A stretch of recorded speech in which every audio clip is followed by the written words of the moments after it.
Welcome to this channel once again. I remain my humble self, Comrade Chidi James. In case you have not subscribed to this channel, please go ahead and subscribe. See, yesterday's media chat just got me giggling. In fact, the part that captured my attention most is where he said corruption cannot be eradicated in Nigeria. In fact, I almost wept. I almost cried. The shortest verse in the Bible is where they say Jesus wept. And that was almost what I nearly did yesterday. See, how can you tell me, a president, I think you already know that this country is corrupt before ascending that throne. What you should have been coming to do or to work on, the most important part, the most vital part is this corruption. And you have looked into it and you tell Nigerians that corruption cannot be eradicated. It's too bad. There is nothing I can compare with this kind of failure. Sir, there is nothing I can compare with this kind of failure. How can you work and still be living with the corruption? What do you think you will achieve? Okay, let's go to the budget straight. 2025 budget.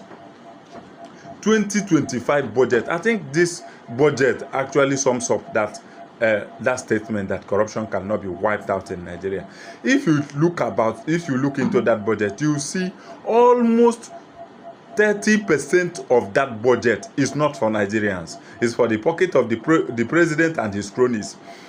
The cars that they bought last year, they are repeating it this year. I remember this El-Rufai's son, this lawmaker, the El-Rufai's son, he was saying that, is it that the cars that they bought last year, all of them got missing, all of them got lost? The things that they all bought last year, they are repeating it in this same budget.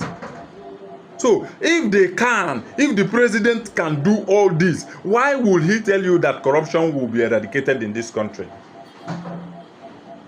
See, it is quite disheartening. It is too painful. This corruption we are talking about is the worst area of governance in this country. It's the in fact, it's the part that pinches Nigerians most. You know all this before coming into power, and you still got there, and you are telling us that you will leave the system without wiping out corruption. What a shame. What indeed a shame. A shame. A shame. Hi, Nigeria. Anyway, there's no point crying over spilled water. There's no point crying over spilled water. The one that has happened, it has happened. But anybody who is trying to make it work, don't get deterred.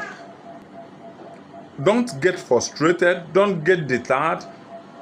Don't back out and say it is irredeemable. Nigeria is redeemable.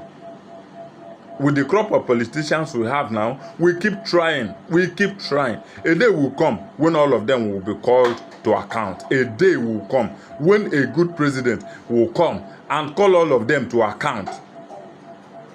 Imagine, Buhari came, he embezzled his own. Now Wike is saying they allocated land to themselves without papers and documentation. He is revoking them. It is well. Gradually, a day will come when they will all be called to account. What happened in Ghana, one day will happen in Nigeria. All the past presidents of Nigeria will be called to account. You will bring your own. You bring your budgets where the expenditure and where what is missing and what is left will be accounted, and someone can go to prison for this. But I know that this present administration is not willing to do this. That's why they are telling us that corruption can never be eradicated in Nigeria. It's a shameful statement, especially coming from the mouth of the president, that we are expecting. He knows that corruption is the worst aspect of Nigeria's system. Is the deepest, is the worst endemic, is the worst epidemic in Nigeria so far. Corruption. If we put together all the monies that is leaving Nigeria through corruption only, it will be able to fix Nigeria permanently. Imagine somebody will steal billions of dollars and he will be called to just submit 500 million naira to be free. Why won't the rest do the same? If somebody is never used as if somebody is not used as an scapegoat, if somebody is not used to set example for others to learn, it will continue to be like this. Unfortunately, the president has told us that he is not willing that corruption will not be eradicated in Nigeria. To me, if I were to say, sir, fix security and corruption and let the rest be, another person will come and do another thing. If I were to say, President Bola Ahmed Tinubu, fix corruption, do not tell us that it cannot be eradicated. We don't want to hear it cannot be eradicated. It can. It is just willingness, the willpower to do that. I don't want to know how endemic it is, how strong and powerful the people who are perpetrating this act are.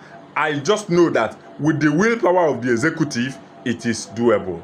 It is achievable. It is something that can be achieved.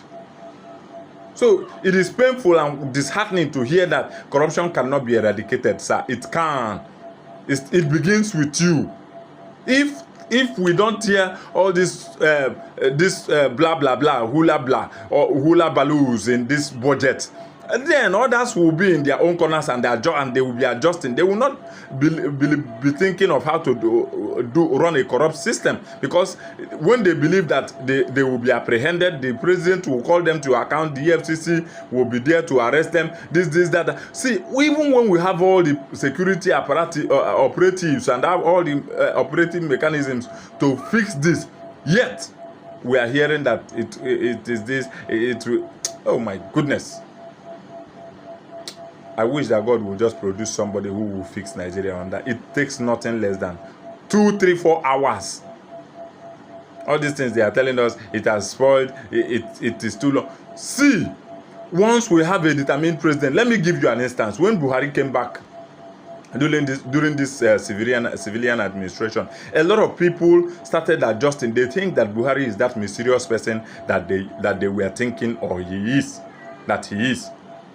People started adjusting on their own until they found out that this man's silence does not mean anything. That the silence means go ahead and do it, because me too, I have come back to do my own. If not, that example tells you that once a determined person is in the throne, everybody begins to adjust, even without hearing any word, even without a spoken word. People will begin to adjust. Nigeria is not gone beyond repair. I believe this 100%. I believe this. It's just willpower to do something that is lacking. So let nobody come and tell us that corruption cannot be fixed in Nigeria. Look, when he fixed Singapore, corruption was as bad as it were in Nigeria. So who told you? United Arab Emirates was worst of Nigeria currently. But go to UAE now. Go to UAE. You cannot talk about 3 first-class cities in the world without talking about United Arab Emirates. Go and look at the cities. Very beautiful cities. In fact, I just listened to one of the interviews. I think that was in 2020 or thereabout, during that Corona time, when an Emirati, so I think a Nigerian, interviewed him. He said, it's all about leadership. That UAE has it, Nigeria has the same oil. Look at UAE, good leadership. Look at Nigeria, bad leadership. It is just as bad as that. So anybody coming to tell you that that corruption cannot be fixed is lying. Is either is involved in the corruption or is promoting corruption. There's no two ways about this. The body language tells you what they mean. So let nobody keep deceiving us. Anyway, it's well. It is that when when it looks like there is nothing that can be done again, the power now rests in the hands of Nigerians to fix their country. It is now in the hands of Nigeria to fix their country. Nigerians, the baton has been handed over to you. The most prevailing challenge, our Oga has told us he's not willing to do anything about it, that it cannot be fixed. Anyway, I don't want to go further than this. Let us advise ourselves wisely. Let us think wisely, or else the same inherited poverty, the same epileptic system, the same dead system that we inherited. God forbid. I say